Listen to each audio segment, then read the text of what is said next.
Hello friend, welcome in good luck coaching centre. आज आपको बताया जाएगा डोंट वाले वाक्यों का पैसिव वॉइस बनाना। कि यदि वाक्य में डू नॉट नामक शब्द आया है तो उसका पैसिव वॉइस किस प्रकार से बनाया जाएगा। तो यदि वाक्य में डू नॉट नामक शब्द आ जाए तो उसका पैसिव वॉइस बनाने की ये निम्न 4 विधियां हैं। यानी method number first, second, third और फोर्थ, ये 4 विधियां ऐसी हैं जो कि डोंट वाले वाक्यों का पैसिव वॉइस बनाने में हमारे लिए सहायता करती हैं। तो डोंट यानी कि don't, do not plug the flower, फूलों को मत तोड़ो। Do not plug the flower, अब इसका पैसिव वॉइस किस प्रकार से बनाएंगे। Let O not be three, let O not be three, यानी सबसे पहले हम लोग क्या लिखेंगे, लेट लिख देंगे, लेट हो गया। अब ऑब्जेक्ट हमारा क्या है, द फ्लावर्स। अब यहाँ पे हम लोग लिख देंगे द फ्लावर्स। अब फ्लावर्स के बाद हमको क्या लिखना है, नॉट, क्योंकि वाक्य में नॉट पहले ही आ गया है। तो यहाँ पे हम लोग क्या लिख देंगे, नॉट। नॉट के बाद क्या लिखना है, बी। बी के बाद क्या लिखना है, वी थ्री, यानी कि वर्ब का थर्ड फॉर्म। प्लग का थर्ड फॉर्म क्या हो जाएगा, प्लग्ड। यानी कि let the flower not be plugged. Don't plug the flower का पैसिव वॉइस होता है let the flowers not be plugged. दूसरा देखिए, डोंट हेट द पुअर्स, गरीबों से घृणा मत करो। अब सबसे पहले हम लोग क्या लिखेंगे, लेट द। अब पुअर्स लिखेंगे, लेट द पुअर्स। अब पुअर्स के बाद हम लोग को क्या लिखना है, नॉट। अब नॉट के बाद हम लोग को क्या लिखना है, बी। बी के बाद क्या लिखना है, हेट का क्या हो जाएगा, हेटेड। अब हेटेड के बाद हम लोग देखते हैं कि मेथड नंबर 2 और सेकंड कैसे काम करेगा इसमें। तो सबसे पहले यदि हमको इस वाक्य का पैसिव वॉइस बनाना है तो हम लोग इस विधि से कैसे लिखेंगे।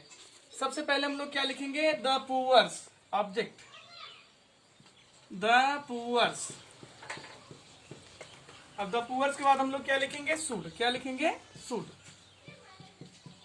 और शुड के बाद क्या लिखेंगे, नॉट। और नॉट के बाद क्या लिखेंगे, बी। और बी के बाद थर्ड फॉर्म क्या होगा मेरा, हेटेड। यानी कि हम लोग अगर चाहे तो लेटो नॉट बी थ्री से भी हल कर सकते हैं, और दूसरा अगर हम लोग चाहे तो ओ शुड नॉट बी थ्री से भी हल कर सकते हैं। तो चाहे तो हम लोग वाक्य के शुरुआत में लेट का प्रयोग कर सकते हैं, और चाहे तो हम लोग वाक्य के शुरुआत में द पुअर्स ऑब्जेक्ट को डायरेक्टली लिख के हम लोग पैसिव वॉइस बना सकते हैं। The poors should not be hated, या फिर let the poors not be, यानी ये दोनों हमारा पैसिव वॉइस है। एक्टिव वॉइस तो केवल यही है, यानी कि डोंट हेट द पुअर। ये दोनों मेथड हो गए। अब अगर मैं तीसरा मेथड देखूंगा तो अगर मैं इसको मिटा दूं, यहाँ से इरेज कर दूं, अगर हमको तो ये तीसरी विधि लगाना हो तो कैसे लगाएंगे, यू आर एडवाइज्ड और suggested not to same sentence. ये हमारी तीसरी विधि है कि अगर आप लोग को लेटो नॉट बी थ्री भी नहीं आया, ओ शुड नॉट बी थ्री भी नहीं आया, तो हम लोग की तीसरी विधि है जो कि बहुत ही इंपॉर्टेंट विधि है, do not hate the poors, गरीबों से घृणा मत करो। तो हम लोग क्या लिखेंगे, यानी कि ये हमको कोई कुछ क्या कर रहा है, डोंट हेट द पुअर, गरीबों से घृणा मत करो, यानी कि गरीबों से नफरत मत करो। तो इसमें यानी कोई मुझे क्या कर रहा है, एडवाइस कर रहा है, क्या कर रहा है, समझा रहा है, मुझे सलाह दे रहा है कोई। तो हम लोग क्या लिखेंगे, यू आर। अब एक हमारे सलाह देना होता है एडवाइस्ड, तो यहाँ पे हम लोग क्या लिखेंगे, इसका पैसिव वॉइस बनाते समय यू आर। अब यहाँ क्या हो जाएगा, सलाह देना का advised, you are advised. Advised के बाद जहां पे एडवाइज लग जाएगा वहां पे सजेस्टेड का प्रयोग नहीं होता है, यू आर एडवाइज्ड। अब यहाँ पे क्या होगा, नॉट टू। अब हेट, हेट द पुअर, यानी कि you are advised not to hate the poor. You are advised, आपको सलाह दिया गया है, not to hate the poor, कि गरीबों से क्या है, घृणा मत करो।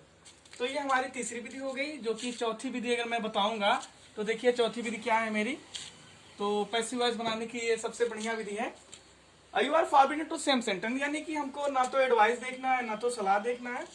हम लोग को अगर सबसे सरल विधि मेरी यही है, तो आप क्या लिखेंगे, you are forbidden, you are forbidden. अब फॉरबिडन के बाद हम लोग क्या लिखेंगे, यू आर फॉरबिडन टू। अब सेम सेंटेंस यानी डू नॉट को छोड़कर, जो भी सेंटेंसेस है मेरे वो क्या हो जाएंगे, उतार लेंगे। You are forbidden to hate the poors, क्या हो जाएगा, hate the poors. You are forbidden to hate the poors, यानी कि आपको मना किया गया है गरीबों से घृणा करने के लिए। You are forbidden to hate the poors. तो ये हमारी 4 विधियां हैं। पहला है लेट ओ नॉट बी 3, और दूसरा है ओ शुड नॉट, यानी ऑब्जेक्ट शुड नॉट बी 3, और तीसरी है you are advised or suggested not to same sentence, और चौथी विधि है you are forbidden to same sentence. यानी कि इसी प्रकार से डोंट, किसी में डू नॉट आ गया तो उसका पैसिव वॉइस बनाने में ये चारों विधियां हमको बहुत ही सहायताप्रद करेंगी, और फिर यही चारों विधियों के माध्यम से डोंट वाले वाक्यों का पैसिव वॉइस बनाया जाता है।